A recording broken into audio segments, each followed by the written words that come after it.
बिस्मिल्लाहिर्रहमानिर्रहीम। दुनिया में कहीं ट्रैफिक दाएं जानब चलती है, कहीं बाएं जानब चलती है।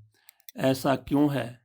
इस हवाले से आपके सामने एक रिपोर्ट रखते हैं। पाकिस्तान दुनिया का वाहिद मुल्क नहीं है जहां गाड़ियां बाएं जानब चलती हैं, बल्कि दुनिया के 35% आबादी बाएं जबकि बाकी 65% दाएं जानब गाड़ियां चलाते हैं।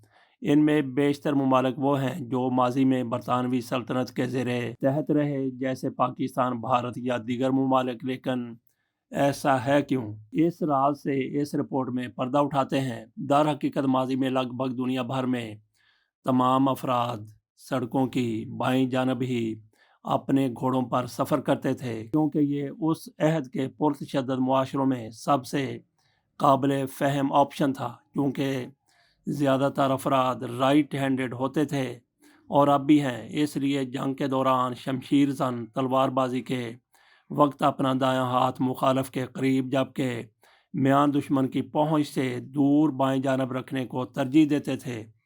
इसके साथ इस तरह यह इम्कान भी कम होता था कि उनकी नियाम जो बाएं जानब होती थी दीगर अफराद से टकरा सके। राइट हैंडेड अफराद के लिए घोड़े की बाईं जानब से सवार होना आसान होता था, और चूँकि म्यान बाएं जानब होती थी तो सड़क पर सफ़र के दौरान घोड़े से म्यान के टकराने का इम्कान कम होता था। मगर 1700 के इख्तिताम पर फ्रांस और अमेरिका के फार्म हाउसेज में ऐसी घोड़ा गाड़ियाँ बग्गी चलने लगी थीं जिनमें मुतअद्दिद घोड़ों की मदद से सामान को एक से दूसरी जगह मुंतकिल किया जाता था। इस तरह की बग्गी चलाने वाले के लिए कोई नशिस्त नहीं होती थी, बल्कि वो बाएं जानब पीछे मौजूद घोड़े पर बैठता था ताकि उसका दायां हाथ लगाम को इस्तेमाल करने के लिए आज़ाद रहे। बाएं जानब बैठने के बायस उसकी ख्वाहिश होती थी कि उसके पास से गुजरने वाला हर फर्द बाएं जानब से गुजरे ताकि उसके लिए सामने से आने वाली बग्गियों को देखना मुमकिन हो। इसके लिए वो सड़क के दाएं जानब रहता था। 1709 में रूस में ज़्यादातर ट्रैफिक दाएं जानब चलता था और 1752 में इसे बाकायदा कानून बना दिया गया। इसी तरह 1789 में इनकलाब फ्रांस से फ्रांस में दाएं जानब ट्रैफिक चलना आम हुआ। इनकलाब से कबल शाही ख़ानदान या बाअसर अफराद सड़क के बाएं जानब सफ़र करते थे और दीगर को दाएं जानब से गुजरने पर मजबूर करते थे। मगर इनकलाब के बाद बाअसर अफराद खामोश ज़िंदगी गुजारने को तरजीह देने लगे और दाएं जानब चलने वाले किसानों में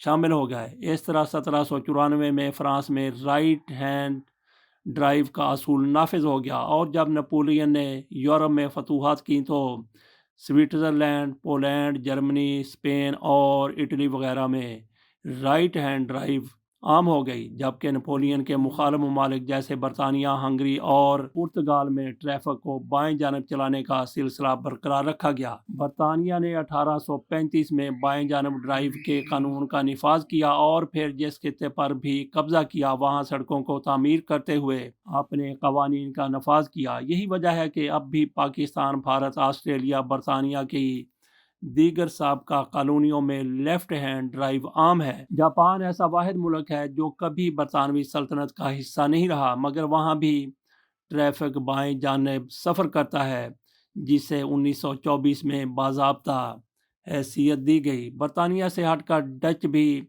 जहाँ जाते थे लेफ्ट हैंड ड्राइव को फ़रोग देते थे, और नीदरलैंड के ज़ेरे असर रहने वाले ममालिक जैसे इंडोनेशिया में अब भी यही सिलसिला बरकरार है। जबकि ख़ुद नीदरलैंड को जब नेपोलियन ने फतह किया तो वहाँ दाएं जानब ट्रैफिक चलना शुरू हो गई। अमेरिका ने भी बरतानिया से आज़ादी हासिल करने के बाद बतदरीज दाएं जानब ट्रैफिक को चलाने का सिलसिला शुरू किया, और इस हवाले से सबसे पहला कानून 1792 में पेंसिल्वानिया में मंजूर हुआ। ये सिलसिला 1949 में उस वक्त ख़त्म हुआ जब कनाडा में भी दाएं जानब ट्रैफिक चलना शुरू हो गई। दिलचस्प बात यह है कि 1960 की दहाई में बरतानिया ने भी राइट हैंड ड्राइव सिस्टम को अपनाने पर गौर किया था, मगर क़दामत पसंद हलकों ने इस कोशिश को नाकाम बनाया। अब यूरोप में महज 4 ममालिक बरतानिया, आयरलैंड, माल्टा और कब्रस में लेफ्ट हैंड सिस्टम काम कर रहा है, जबकि बाकी ममालिक राइट हैंड सिस्टम को अपना चुके हैं। یہ رپورٹ کچھ عرصہ قبل روزنامہ جنگ میں شائع ہوئی تھی۔ اجازت دیجیے، اللہ حافظ۔